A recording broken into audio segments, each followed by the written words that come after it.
Hey class, it's Professor Tafaro. Congratulations to all of you for completing all 3 of your milestones.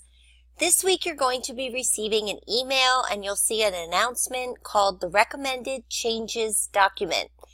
This was created by me a few semesters ago to help you with your final assignment. So just as a reminder, up until now, your milestones were graded as high as proficient. For the final assignment, you'll have an opportunity to score exemplary. That means that even if you got full credit and proficient in your milestone, you might not have met all of the criteria that the final is looking for to elevate that to exemplary status, which is worth a few more points.